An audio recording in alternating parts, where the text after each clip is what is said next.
Bismillahirrahmanirrahim. Assalamualaikum warahmatullahi wabarakatuh. Hamdan wa syukranillah, salatan wa salaman ala rasulillah, la hawla wa la quwata illa billah. Rabbi israh li sadri wa yassir li amri wahlul 'uqdatam min lisani yafqahu qawli. Amma ba'd. Alhamdulillah anak-anakku, gimana kabarnya? Sehat semuanya? Alhamdulillah. Pada hari ini saya akan mengajarkan mata kuliah Etika Profesi Hukum sub CPMK yang kelima, yaitu Kode Etik Profesi Hakim.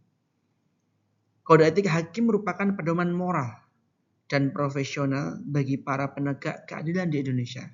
Sebagai pengabdi keadilan berdasarkan ketuhanan Yang Maha Esa, seorang hakim dituntut untuk memiliki integritas dan tanggung jawab yang tinggi dalam menjalankan profesinya menjadi seorang hakim. Maka kita harus paham terkait kode etik hakim. Mari kita belajar bersama-sama. Bismillahirrahmanirrahim. Definisi dan dasar kode etik hakim. Pengertian kode etik adalah kode etik hakim merupakan seperangkat norma yang mengatur perilaku seorang hakim, baik dalam melaksanakan tugas profesinya maupun dalam kehidupan sosial bermasyarakat. Sebagai landasan moral, hakim bersumber pada nilai-nilai Pancasila dan Undang-Undang Dasar 1945 dengan menjunjung tinggi prinsip ketuhanan Yang Maha Esa. Dasar hukumnya adalah yang pertama, keputusan bersama Mahkamah Agung dan Komisi Yudisial nomor 4 /KMA/SKB pada tahun 2009. Selanjutnya, Undang-Undang nomor 48 tahun 2009 tentang kekuasaan kehakiman. Yang terakhir, Undang-Undang nomor 18 tahun 2011 tentang Komisi Yudisial. Itulah dasar hukumnya yang harus kita pahami semuanya.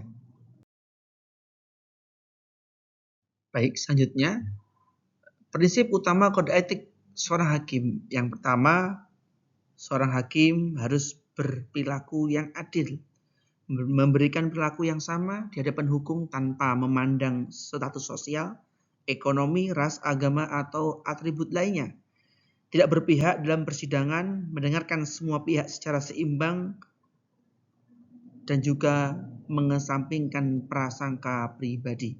Yang kedua, seorang hakim harus berperilaku jujur, menjunjung tinggi kejujuran dalam memutuskan perkara dalam setiap interaksi baik di dalam maupun di luar pengadilan, menolak suap atau korupsi, transparansi dalam proses peradilan, konsisten antara perkataan dan juga tindakan. Yang ketiga, berperilaku arif dan bijaksana, mengedepankan kebijaksanaan dalam setiap pengambilan keputusan dengan mempertimbangkan aspek hukum, kemanusiaan, dan nilai-nilai keadilan. Mempertimbangkan semua fakta yang ada dan buktinya, menyeimbangkan antara hukum tertulis dan rasa keadilan yang ada. Selanjutnya, prinsip utama kode etik hakim yang selanjutnya adalah bersikap mandiri. Hakim harus bebas dari pengaruh pihak manapun, baik internal maupun eksternal pengadilan agama Indonesia. Yang kedua, berintegritas tinggi, menjaga kehormatan dan kepercayaan publik terhadap lembaga peradilan melalui sikap yang terpuji dan tidak tercela, baik dalam persidangan maupun kehidupan pribadi di rumah atau di masyarakat.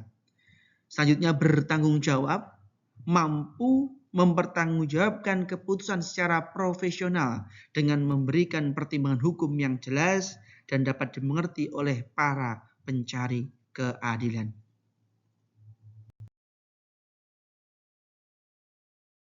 Di depan saya sudah jelaskan bahwasanya seorang hakim harus adil, komit, berwibawa dan sebagainya. Tapi dalam tantangan dan penerapan etika profesi hakim sangatlah tidak mudah. Karena apa? Pertama, tekanan sosial dan risiko yang dihadapinya. Yang kedua, godaan suap. Seorang hakim harus kuat, komit dalam pendiriannya agar tidak terkena kasus suap maupun korupsi. Yang selanjutnya, intervensi politik. Yang keempat, ancaman keamanan. Karena hakim yang komit kadang ada ancaman dari luar, eksternal dan lain sebagainya. Yang terakhir, konflik dan beban kerja, itulah tantangan yang harus dihadapi oleh seorang hakim yang baik. Baik, anak-anakku, selanjutnya setelah kita pelajari kode etik seorang hakim, bagaimana penerapannya dalam moderasi beragama yang kita pelajari, dan kami tayangkan video moderasi beragama dan integrasi Islam, Sains, dan juga kearifan lokal. Bagaimana penerapannya? Hakim harus menjadi teladan bagi masyarakatnya. Harus paham ilmu keagamaan, harus paham bagaimana budaya lokal. Seorang hakim tidak hanya menegakkan hukum dalam persidangan, tetapi juga memberikan teladan, ketaatan, hukum, dan moral dalam kehidupan bermasyarakat. Hakim harus menjunjung tinggi nilai-nilai moral utama. Kejujuran dalam sebuah tindakan, kemandirian dalam bersikap, berani moral menghadapi tekanan. Sehingga bagaimana penerapannya? Seorang hakim dalam putusannya harus sesuai dengan karakter berpikir moderat dalam beragama.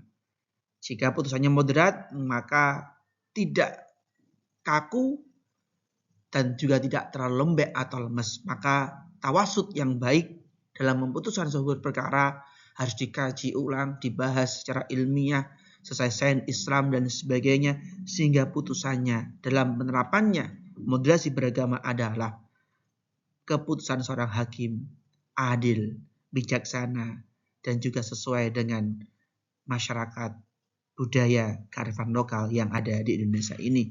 Ini penting sekali bagi kita sehingga semuanya paham dalam beragama yang baik.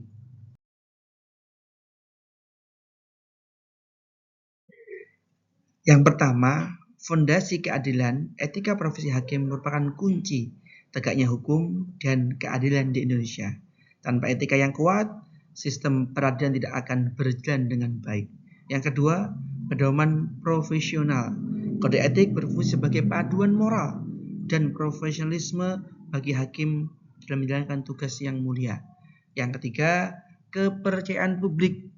Integritas dan tanggung jawab hakim sangat penting untuk membangun dan menjaga kepercayaan masyarakat terhadap lembaga peradilan di Indonesia.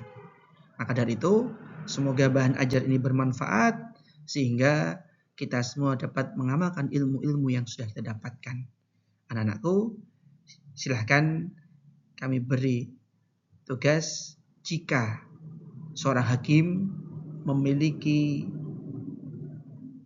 tugas yaitu menyelesaikan perkara, ternyata salah satu terdakwa atau sang kasus ini dari keluarganya. Bagaimanakah seorang hakim mengambil keputusan, ataukah diambil tugas ini oleh hakim yang lainnya atau bagaimana? Silakan dikerjakan, bisa melalui metode PBL dan dikumpulkan melalui MLS yaitu Edlink Kampus atau dan lain sebagainya. Terima kasih.